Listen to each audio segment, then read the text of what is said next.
very much for joining us, as always. Thank you very much to Kenny Olani last week for coming on and having a very open and frank discussion about growing up in Ireland. And, he'd come over from Nigeria, grown up in Ireland, and we talked a little bit about race, but we also talked about what Kenny does for people, for the youth. And he's a very busy man who doesn't seem to have any spare time, and he seems to love it. So I really appreciate you coming on, Kenny. Subscribe to our YouTube channel if you would. That'd be great. It always helps. And to the people who if they're listening today, who I met yesterday out in the sea, thank you very much for listening. They said they'd tune in because I spoke who my guest today was going to be, and they were very interested. So if you have joined us, thanks very much. So our guest today is a level 3 Wim Hof Method instructor and a wellness expert, and his name is Níall Murchú. How are you, Níall? I'm very well. It's great to be here. Thank you very much for coming on.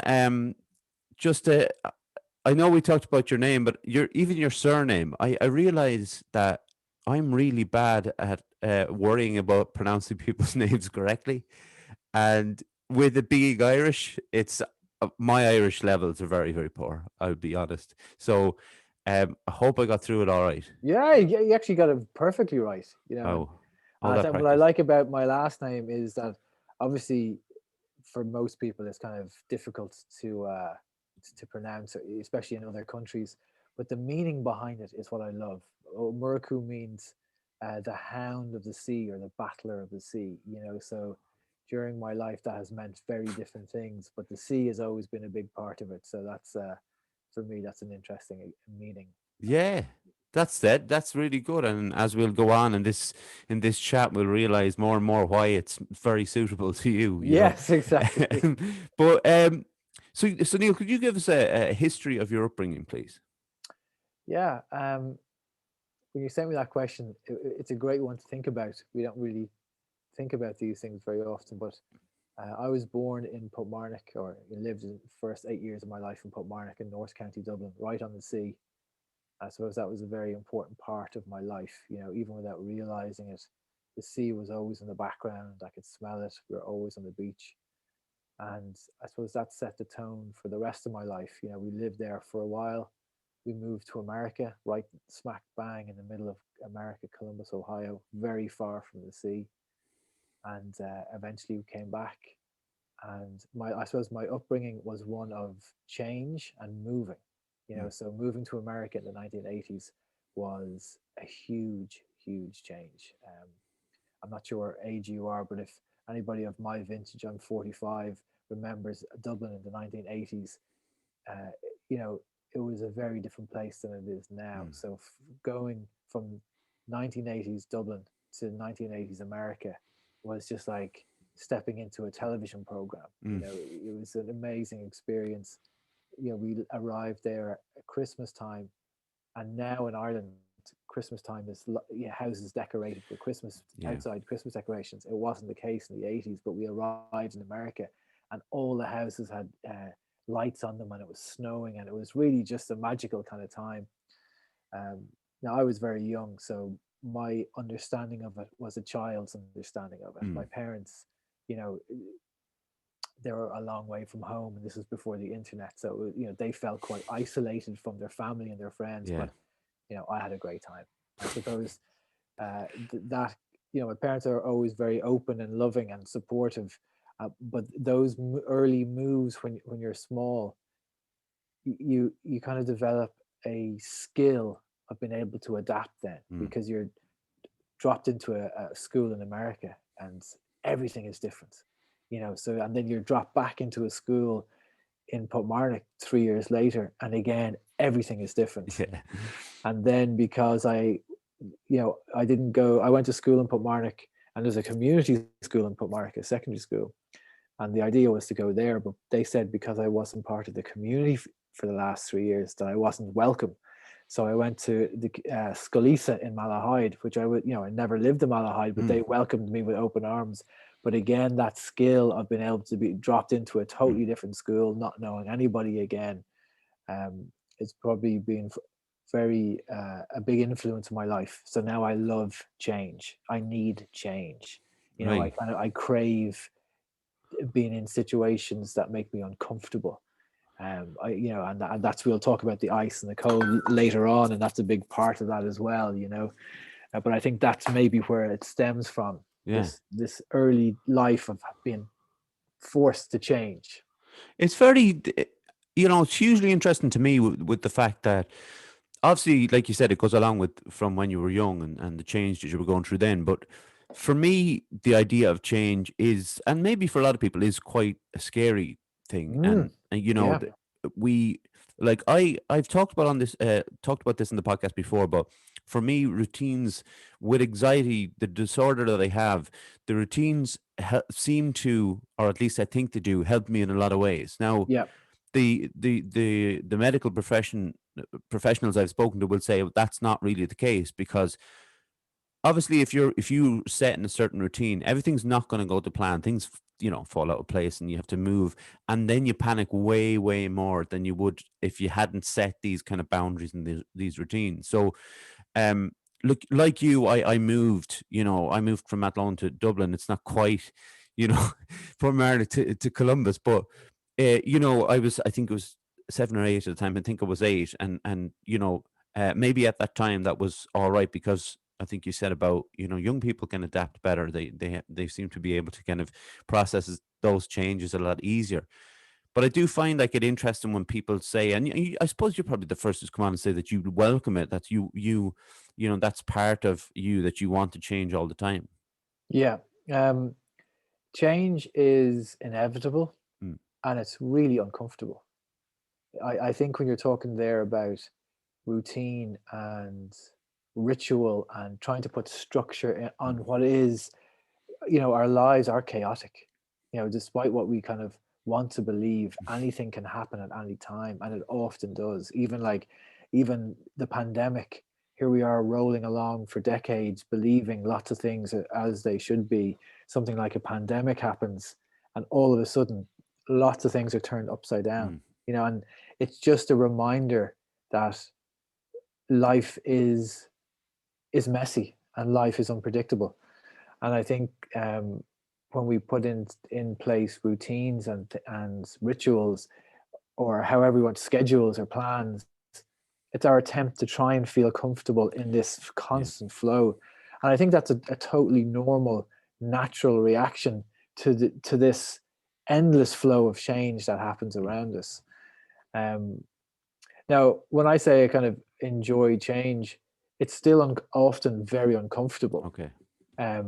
But I find that I kind of relish that pressure. I kind of relish that change, and I think the cold has the cold has been an amazing teacher in how to find very practical ways of dealing with that. Yeah, that's So kind of, I suppose, tying in with that in some sort of sense, when did you first become aware of mental health?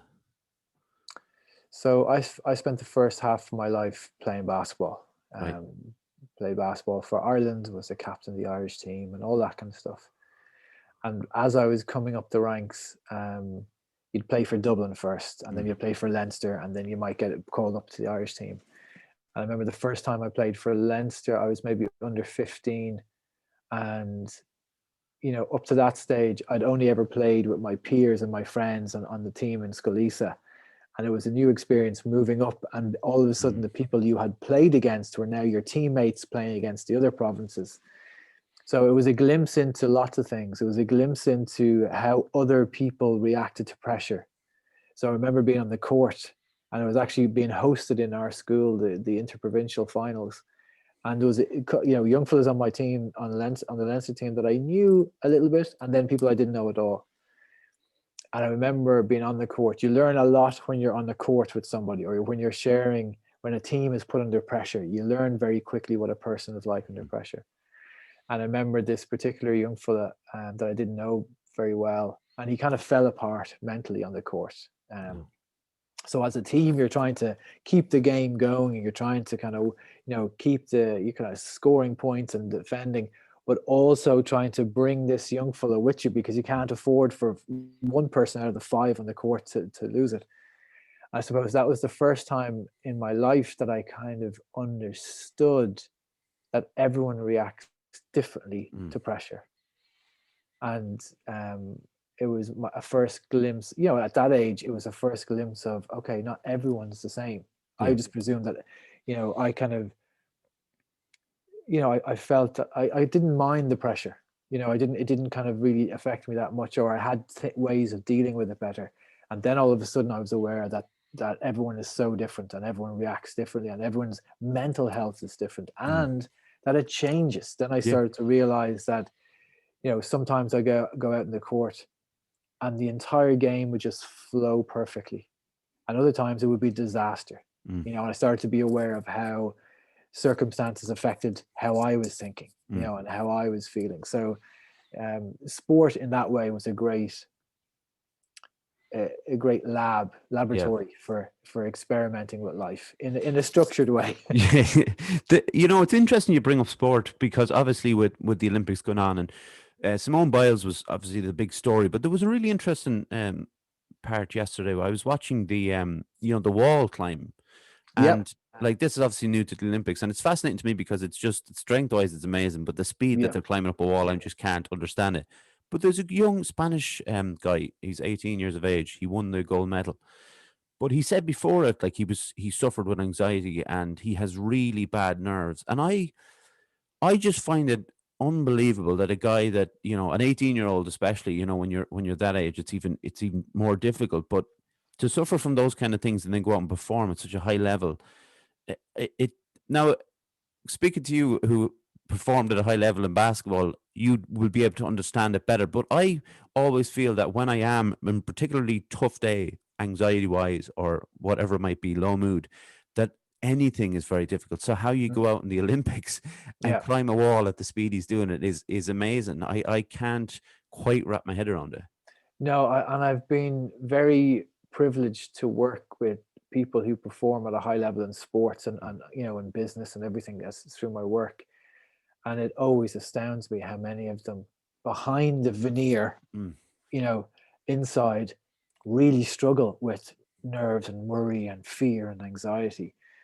But they do these amazing things. And especially say someone like a musician, I can never get my mm, head around how they can get out and perform even though it's, you know, the hour before they're getting sick, you know, yeah, backstage.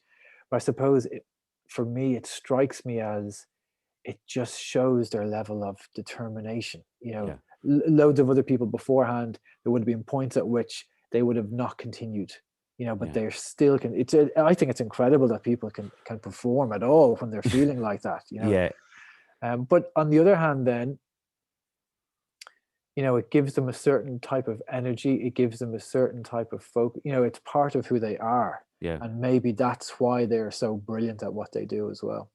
It's true, and you know, I can kind of tie this back into to what you do because this morning on your Instagram you put up a post of you getting into the ice bath, and you know, you use the word chaos of when you get in or what anybody gets in, I should say, and the idea for me because I'm going to use the example of the cryo bath that I was getting into recently for recovery purposes. Um, it's awful, right? It's very, very difficult when you do it for the first time or the second time, whatever. Yeah. But when you're getting into it, because you use the word chaos, but then and it's really interesting when you spell it out for people. I think because when you put up your post and you write underneath it, you say the words chaos, but then you talk about the calm that comes after, Mhm. and you can actually see that because you've told us what Yeah. it is. I can see that on your face Yeah. from when you get in and it's pretty quick. But when did this um when did this all start for you with the cold water kind of experiment? Yeah. As a teenager, I used to swim in the sea at High Rock between Portmarnock and Malahide. Now, of course, at that stage, I didn't have any idea about the benefits of it. It was Yeah, just myself and my friends loved jumping off the High Rock into the water and then being freezing and jumping back out again, you know. But it always stuck with me, that feeling of being in the water and that freezing cold part of it.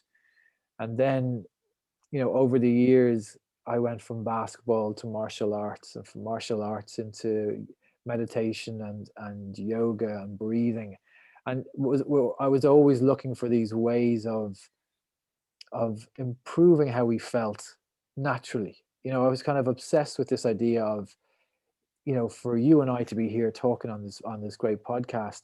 Our ancestors evolved over millions and millions of years, and all the way along that, they were able to look after themselves to varying degrees. And I was obsessed with the idea of how did they do it before we had all this technology. So that led me down some very interesting paths about how to use wild plants around us as medicine, and how to use breathing and things like that. And then when I heard Wim Hof speaking then on a podcast, and he was talking about the combination of breathing and the cold.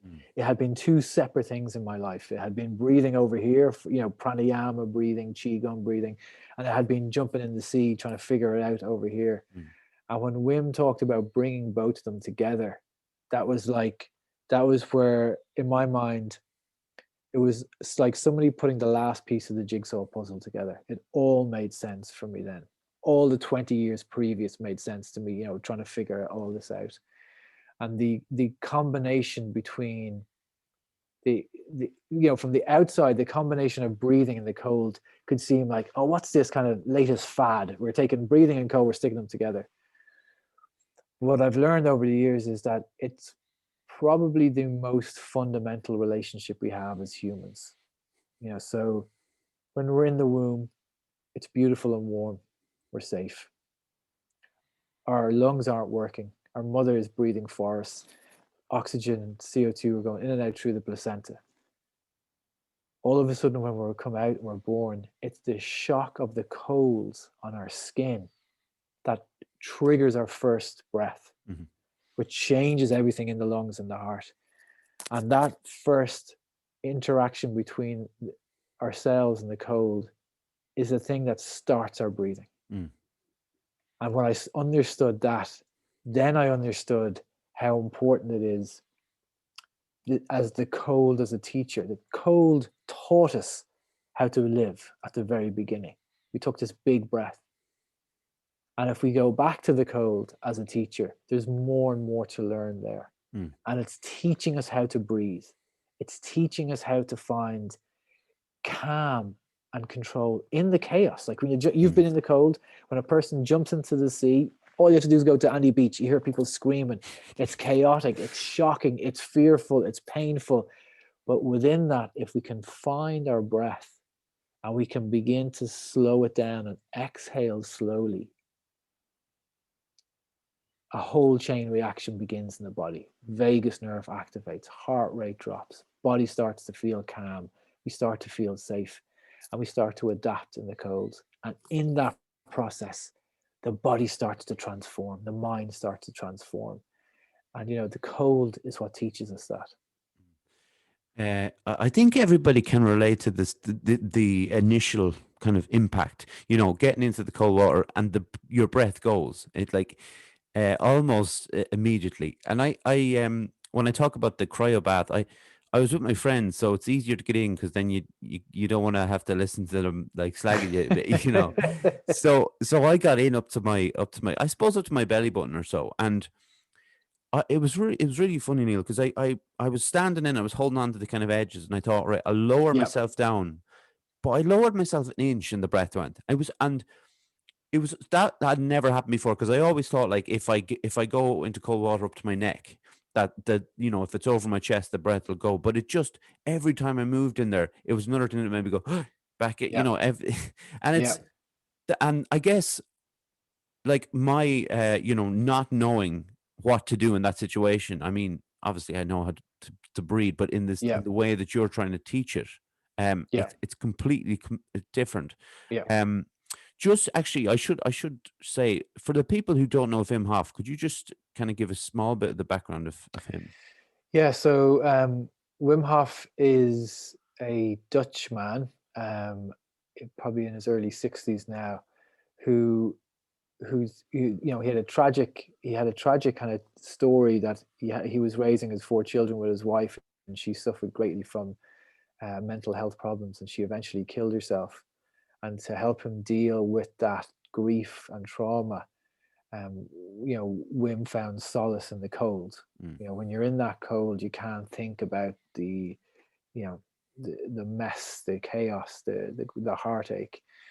And what Wim eventually did was he eventually saw this relationship with the cold, and he saw that by changing his breathing in the cold, as you're talking about, the cold takes your breath away, but when you find it again and start to control the breath, that he felt it was having these profound benefits for him.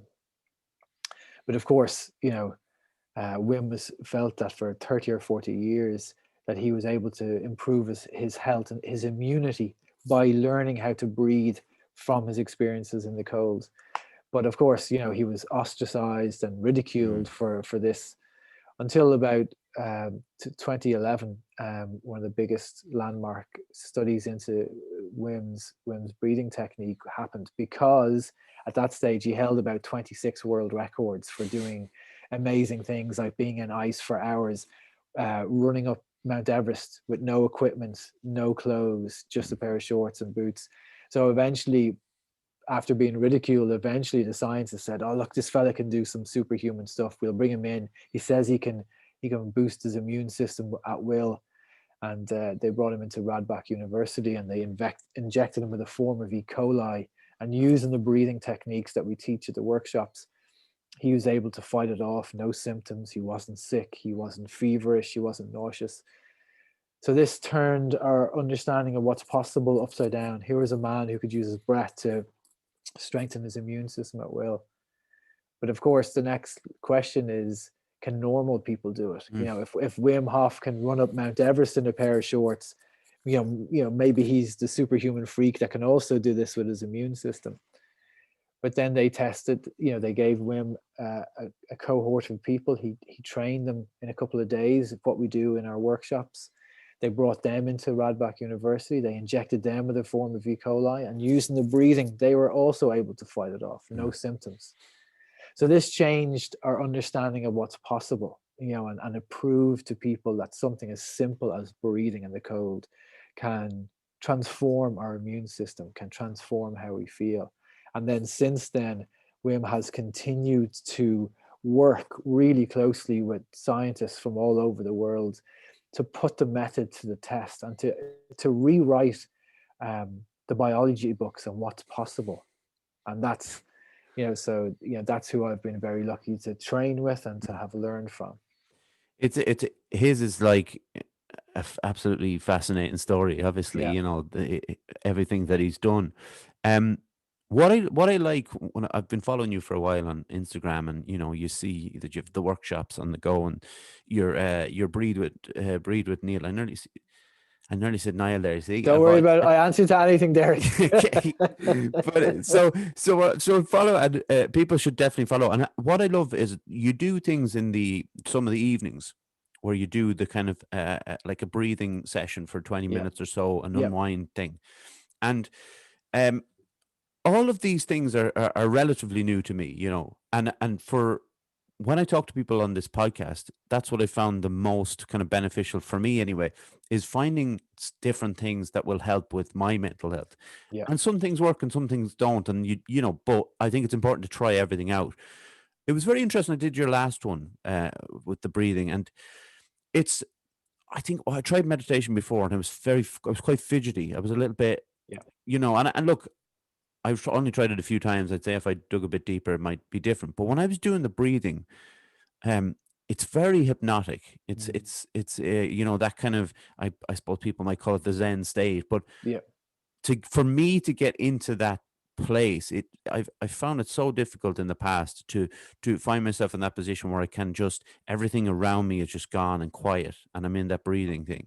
And when you started, I suppose, as someone who was consciously breathing for your own benefit, what were your kind of initial reactions, maybe in your mind and your body? Yeah, it's a great question. I had asthma for a long time, and my basketball playing career was kind of, having asthma was a big part of that, and the cold triggered it and all this kind of stuff. So when I started really delving into the importance of breathing, what I realized was that I'd been breathing incorrectly for probably 20 years. Firstly, I'd been breathing from the chest, shallow breaths, not down here in the belly, not big full breaths. I've been breathing with my mouth for probably 20 years. And of course, you can nearly every way we measure health improves when we breathe through our nose. Nearly every way we measure health, gets worse when we breathe through our mouth. So slowly realizing those things really started to change how I felt and to change how I feel. And then when I started breathing, then so I'd done years of breathing with qigong and pranayama, which is brilliant. But then I started breathing with Wim Hof, and Wim Hof is he's Dutch, so the stereotype of a Dutch person is they're very direct, they're just straight to the point. And for me, Wim Hof method breathing is a reflection of that. I could do many hours of other types of breathing, but within 20 minutes of Wim Hof breathing, you just feel totally different. You go straight to it.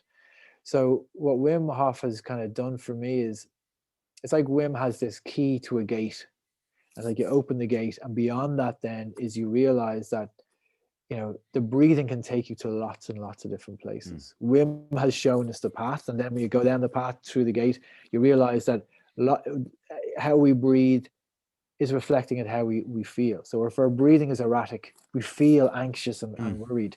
If our breathing is calm and deep, we feel peaceful and tranquil. So when we did on Sunday nights at 9:00 live on Instagram, we do the wind down, which is like 20 minutes of breathing and relaxation. And why it works for people is that we are physical beings, so when we do a little bit of training or when we're doing something kind of physical, we can definitely feel our body. We're aware of our body.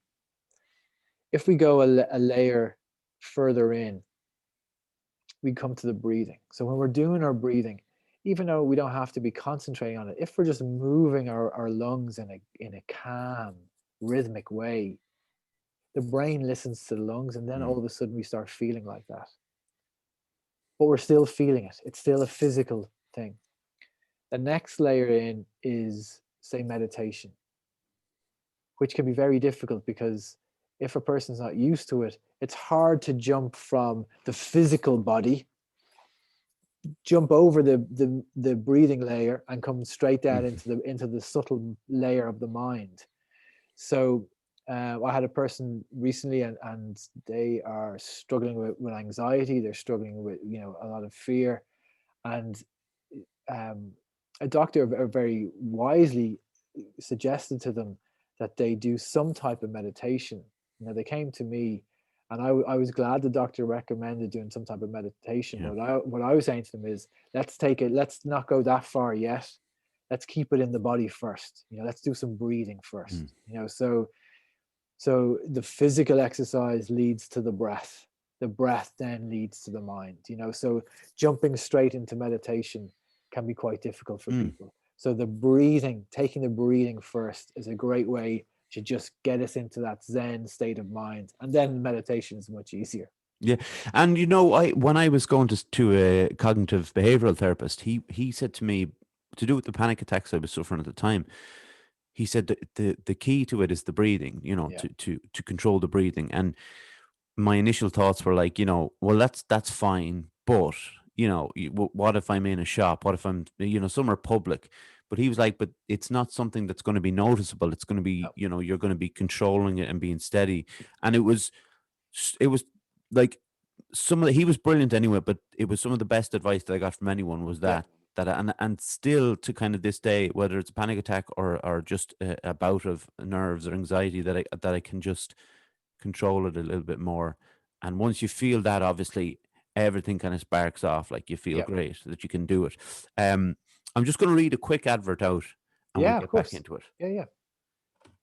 So and let me come back to that idea about using the breath in the supermarket after the advert. Absolutely, yeah, definitely.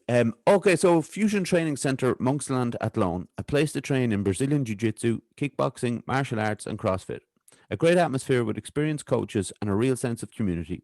If you want to join the team, find us on Facebook at Fusion Training Centre or drop in for a chat. Fusion Training Centre, train like a warrior. So yeah, well, you can go from there where I left off, I suppose. Yeah. So when people see me or other people kind of jump into ice baths, and we can see lots of different meanings behind that. One of the most valuable experiences from the cold is taking that ability to be able to breathe calmly in the cold when you're sitting under 40 kgs of ice, to take that and bring it into the supermarket. So the cold is a teacher. So when we can find our breath and breathe calmly in the cold, and that can be a cold shower at the end of your hot shower. That can be walking outside in a t-shirt when it's cold. It doesn't have to be an ice bath.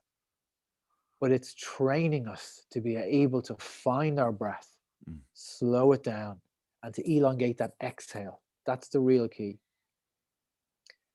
Then we can take that experience in the cold that is going deep into us, that our bodies are remembering, and bring it to the time in the supermarket when we're starting to feel anxious and we're starting to feel like we're going to be overwhelmed.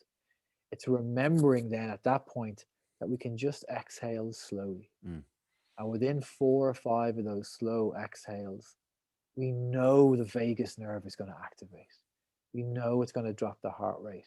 We know it's going to bring us down into the parasympathetic nervous system again. So it's a skill. So the cold is where we practice the skill. And then we take that skill and we can do it anywhere. And people don't have to hear it. When we're feeling panicked or anxious, we're breathing anyway. Now we're just deciding that we have a choice in how we breathe. So it doesn't have to be, in fact, when we start slowing that exhale down, it's quite quiet. You saw in the Instagram post today, at the beginning, you can hear it a bit, but then it just disappears.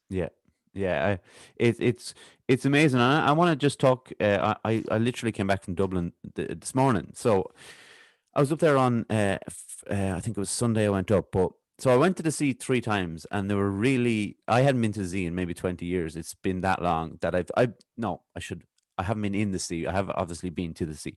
So the first time I go down, I'm a little bit cocky, because I'm thinking, but sure, it's August, it's going to be fine. The naivety of the Midlands guy. But so I go down, right. But what helped me, I think, Neil, right? So I get down. I'm in Blackrock. So my mom is there, right, for one thing. But there's a few people knocking around, and there was one lady who was waiting at the bottom of the steps down into the sea to let me go in. So I was thinking, well, I have to go in because I'm holding people up. So it was good in a way that she was there. So I got in, and I did. Look, speaking of breath again, I was, every time I kind of turned or there was a little lap of a wave, I was like, but I stayed in for the 10 minutes and I felt really good. And then the second day, the following day I went down, and it's such a different experience. Now, when I stepped, I was on my own. Nobody was there. Nobody else, just me. Blackrock again. And I stepped down into the water, and I'm up to my waist, and I'm thinking, I can't do it. I can't push myself. I can't I thought, right, I'm not doing it. So I got out, and then I was like, no, I got to do it. It was really, and it was such a fight with myself over it. Now, I eventually got in. I didn't get in. I kind of got into kind of my, not quite up to my neck, but into my chest. And I was only in there for 5 minutes. And I kind of felt afterwards that it was some sort of a failure on my side of things. That's how my mind was working. And then going down yesterday to Sandy Cove, down to the 40 foot there, and I got in, but again, there was people around. So I'm kind of wondering, do I always need people around in order to get into the sea? And I'll tell you, I stayed in there for 13 minutes. I got talking to a couple of lovely people, and that's why I was floating around, I was bobbing around. And look, I felt great after it. There's no doubt about that. I'm sure you've experienced all these kind of steps. It was the second day that kind of fascinated me the most, because it was just me on my own, and what it was that I couldn't get in. So there's a few things there. So firstly, when you're described going down and it's August, thinking it wouldn't be that cold, it's a great reflection of the respect that we need to give to the cold. We always have to respect the cold, and it's the time we don't respect the cold that it comes and gets us. So no matter when, in my experience, obviously it doesn't matter what kind of cold we're using, shower, sea, ice bath, in my experience, what I've seen a lot is someone might come to a workshop and they get into the ice bath, the first time, and it's amazing. We coach them through, they have amazing experience. The second time they come, like you were going down in August, they think to themselves, I sure have been in the ice bath before. It's I know what to expect. And it's those times when there's a nervousness that comes with that respect. We should feel nervous getting into the cold, and we should use that as a point of helping us to focus. And when we don't, it kicks us in the arse. So always be respectful of the cold. The second day, when you described it there, is very interesting, because we are social animals. When we're surrounded by people, there's all these subtle pressures and subtle accountability that goes on. And in our workshops, everyone being together and breathing together with people in the ice bath and warming up together is a big part of it. There's a strength and a momentum that comes when people gather together, and you feel that at the sea, and it feels a bit safer getting in as well. But that second day, we're often faced with situations in our life where there's no one else there to help us. We are either going to do it or we're not, whatever that situation is, for good or for bad. And that's a great reflection of it. There you are, standing up to your waist in black rock, no one around, and you have a battle on your hands. Yeah. And the sea is great because, again, it's a great teacher. And I'm sure you're very familiar with polyvagal theory, this idea that our experiences of life are broken up into fight or flight or freeze. So you're probably feeling a lot of every single part of that. You're feeling the fright, do I have to get in? You're freezing halfway in and you're getting back out again. But then you're overcoming that and you're going back in. So the timing is interesting. We live very hectic lives, and especially when it gets colder, we have to be aware that we don't need a lot of time in the cold to get great benefit. Really, when we get into the cold and we feel that shock, that chaos, and we get our breath under control and we feel then calm and relaxed in there, that's plenty. Then we can get out and we can carry all those great benefits, like our circulation improves, our hormones improve. When we find that sense of calm in the water, we feel euphoric afterwards from the endocannabinoids being released into the body. So all that stuff is there for us. Less is more in the colds. So definitely getting in and getting out, never feel like a failure. Putting your toe in and coming out is enough. It's a practice. And like with meditation or breathing or any of those practices, it's best for us if we let go of it being good or bad. It's just doing it is the important thing. Yeah, and can I ask you then, do you ever, when you're filling your bath, kind of go, oh God, I have to do this today? All the time. Yeah. All the time. So my body's understanding of the cold is different than it was before. It understands that the cold is an incredibly healing force for good in my life. So there's oftentimes I do not want to get into the ice bath, but I know enough now and I've experienced it enough to know, just get in, just throw yourself in there, find your breath, feel that sense of calm returning, get out, and you'll feel amazing. I've done it enough times now that I know that that's there. I know what's on the other side, but there's always a little bit of you that's like, oh, do I have to get in? Yeah. Now, if I've done a load of training and I feel, I'm roasting hot, or, I feel that I need it, it's always a little bit easier. But there are plenty of days like yourself on day 2 there, when I go to the sea, I'm just up the road from Booterstown, I'm in Booterstown, just up the road from Blackrock. And you do think to yourself, oh my God, do I have to get in here? Yeah. But there's a great phrase, I think it's from Irish, and it says, we go to the sea to drown the miserable person. So no matter how we feel, how down or miserable we feel, when we get into the sea, we leave that person in there and we get out a different person. Yeah, that's a great saying. And do you find actually with your workshops and stuff that people are using it for their, obviously people are using it for lots of different reasons, but do you find that a lot of people are using it for their mental health? Yes, huge proportion of people are there to improve their mental health.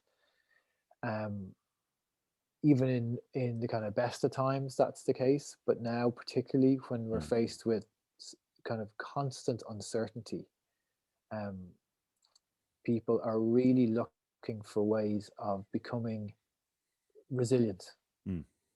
To bring out that power that we all have, just to and when we're going through the workshops, people often come and thank me afterwards, and I genuinely say to them, "Look, you're doing all the work. Mm. I'm just kind of pointing the direction because they're putting in the work to lie down and do the breathing. Yeah. They're putting in the work to come to the workshop and face the ice and get in and come out. So, and that part of that is like you on that second day by yourself, but you got in.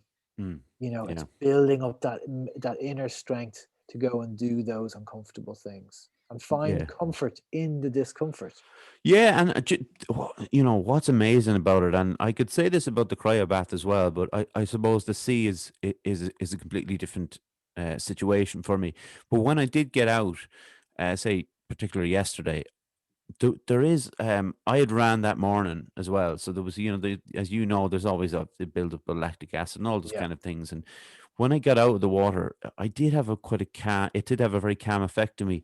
I felt that lovely feeling of cold on your skin. yeah, That's kind of it'll remain there for 10, 15 minutes, and it's not yeah. like you're freezing cold. It's just a nice cold and cool feeling. Tingling. Yeah, Yeah, beautiful. it Yeah, it's such a nice feeling, and, like, obviously, I get it a bit from the cryo thing, but that's more of a recovery situation, whereas the sea is more of is something that I really want to do, and, to arrive at, because I'm down here in Athlone, to be doing it in the lakes, like, yeah. next, because I can't do the sea every day, so it's a bit of both, but it's so funny to hear, like, how, the Hof method is taking off, like, Yeah. because I had a guy on talking on our Instagram live, a musician. He actually did an online thing with you, and it was just kind of strange. He brought it up. I was mentioning about the sea swimming and the cold water and stuff, and I said, "Oh, I'm going to have someone, Wim Hof, head teacher." He said, "It's not Neil." I said, "Yeah, it is," and he's like, "Oh, well, in his class, I had it." But he mentioned it on that, and that was months ago. Yeah, But when you hear something, and then you start to hear it kind of everywhere, then, yeah, and yeah, and, and, and and it is becoming more known. mm, Absolutely, and that's because of the great work Wim himself is doing. In the pandemic, he was a man that loves to be out traveling the world. So he was stuck in Amsterdam.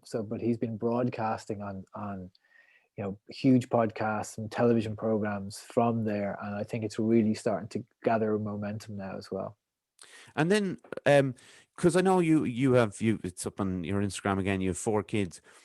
How important, and also how do you introduce these kind of things into their lives?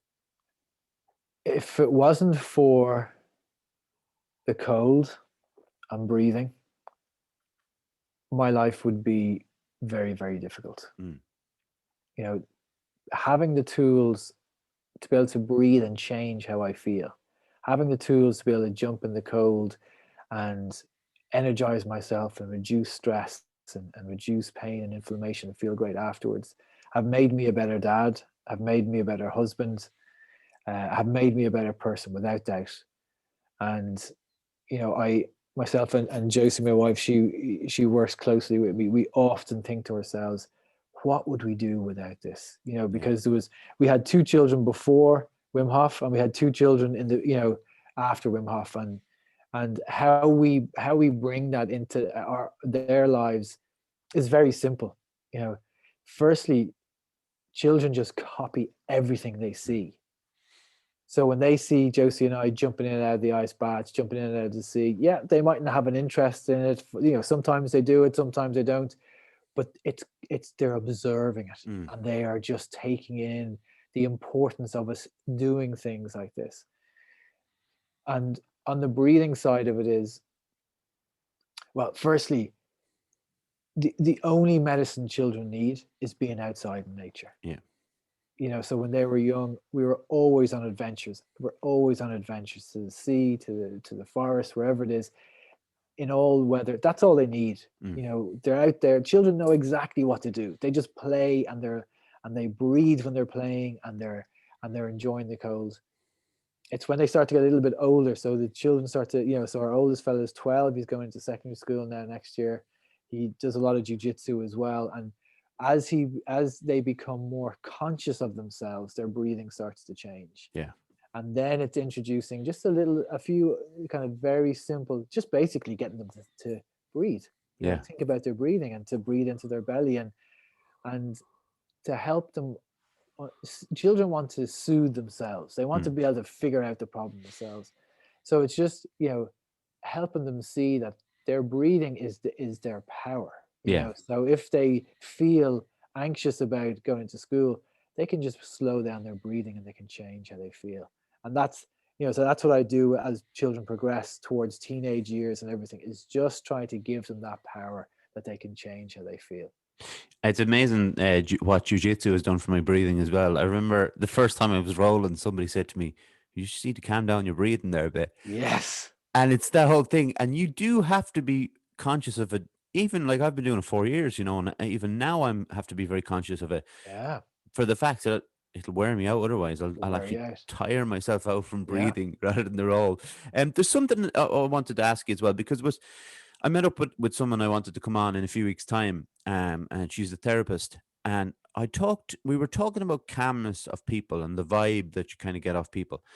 And it's obviously your voice is one thing, but you appear to be very calm and in control. And has that always been you, or again, is this something that's kind of over time? I suppose when I feel calm, I feel great. When I feel calm, I feel I can handle anything. And obviously, I have my moments when I'm not calm, But going back to that first awareness of mental health on the basketball court for Leinster, in that moment when I saw that my teammate not be able to handle the pressure, I kind of realized to myself that it wasn't affecting me in the same way. Yeah. So whatever kind of upbringing or nature or nurture kind of put me in a position where I felt that I was in a good position to start from.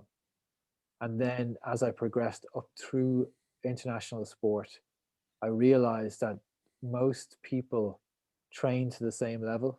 It's like in jiu-jitsu. The top jiu-jitsu people in the world, they're all training at a high level. They're all eating well. They're all looking after their, sleep and all that kind of stuff. What separates them is what's going on, inside. And so for me, I had a very visionary coach. He was the Irish coach. He also happened to be our coach in Scalisa. And he would have us doing visualization exercises. This is like in the 90s, before anything like this was around. And what I realized then was that, by visualizing my international matches before they happened, when I got to them, they just happened so easily, because you've gone, you've seen them, your body has felt them. And, that was a real kind of opening into it was so interesting to me. That was something that I always then pursued, and that led to meditation.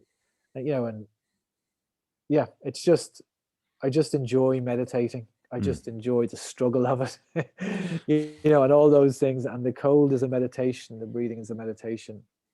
I suppose they all help me feel calm. But I suppose the other thing behind it is this practice that the cold has taught me as well. This is probably the biggest lesson the cold has taught me, which is surrender.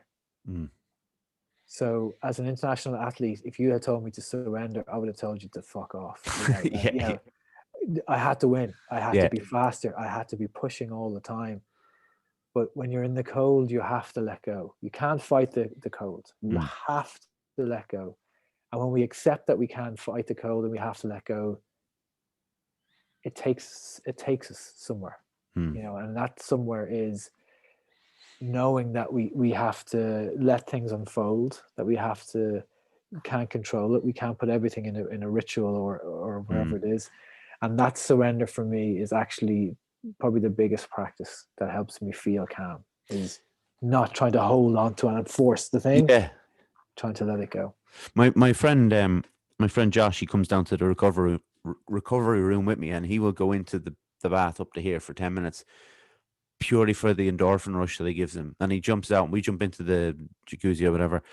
But it's that kind of rush that it gives him. But I kind of slag him off because I can't quite get there yet, but I will get it. But, it'll come eventually. But I think in some ways, it's like a grounding to him. We talk about being grounded, Mm, and everybody has different kind of ways to describe what it means to them. And I think when I talk about something like he might mention that, but I might talk about the feeling I get from running, for mm. instance, where I come home and all the endorphins are going, and I know for the day I'm going to feel real good, and that to me is grounded. What is it to you? For me, the feeling of grounding is being consumed by nature.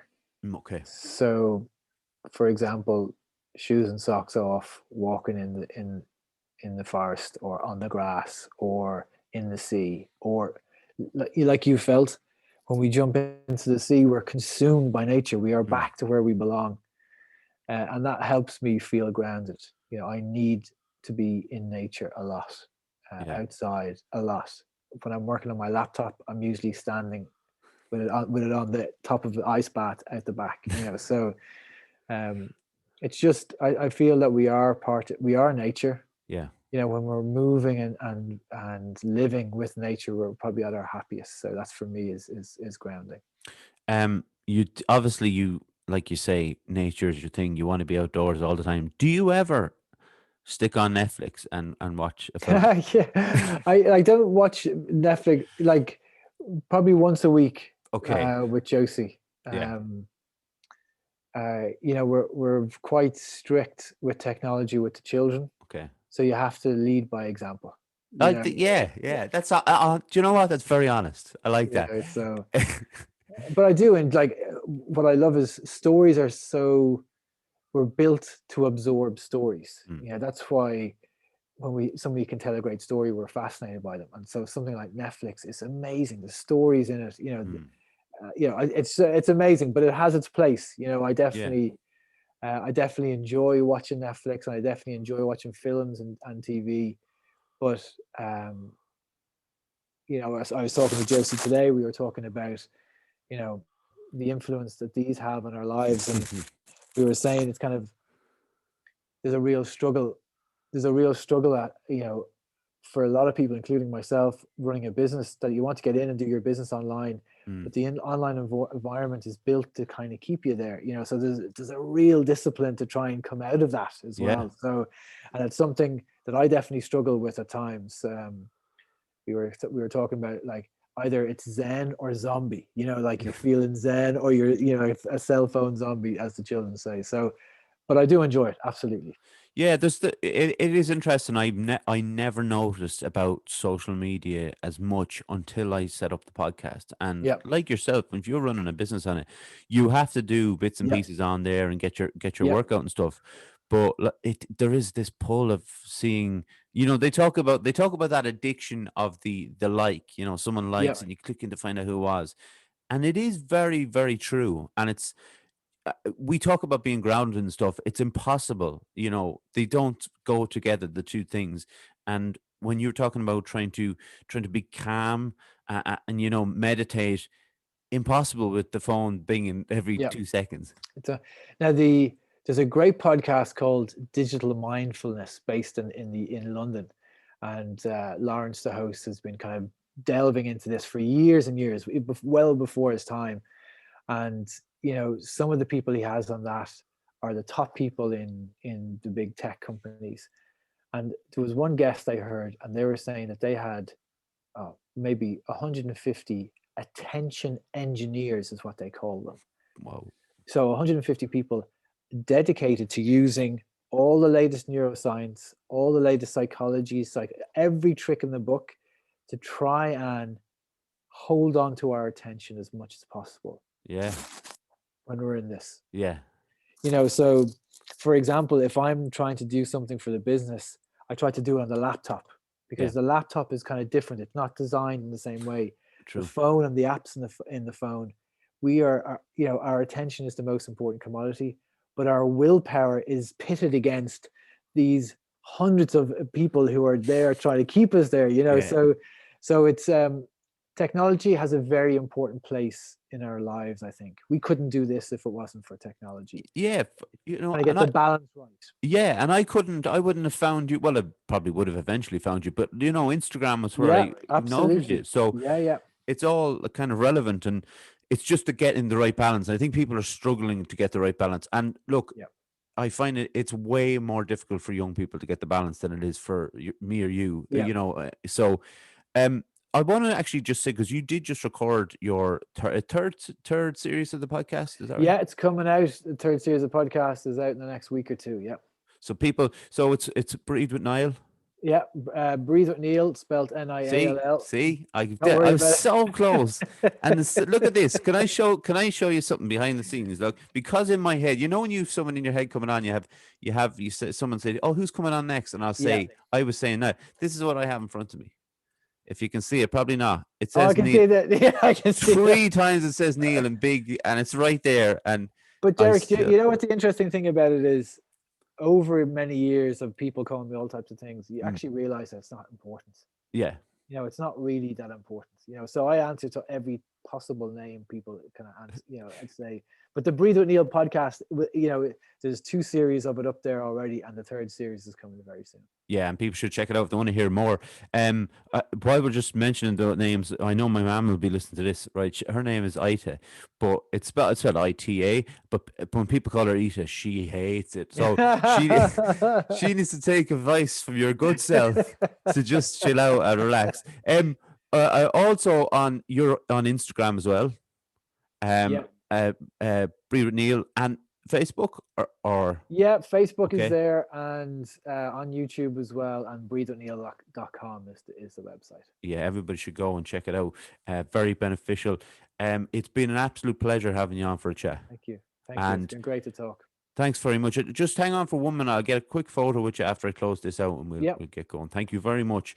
Obviously, I want to say thanks to John. Obviously, I do this every week. He does the technical side of stuff because I'm not great at it. Thanks to my mum, my dad, my granddad, Jaron Calvin for the graphics and the music. Subscribe to YouTube, like I said earlier on. We're on Facebook, Instagram, Twitter. Speaking of, technology and all that. We're on Spotify, Apple, Anchor, Google Podcasts, and all the other ones. Like I say, thanks to everyone for listening again this week. It was a fascinating conversation. And Níall, thank you very much. You're very welcome. Great to chat. And everyone, we will chat to you again next week. Take care. Bye.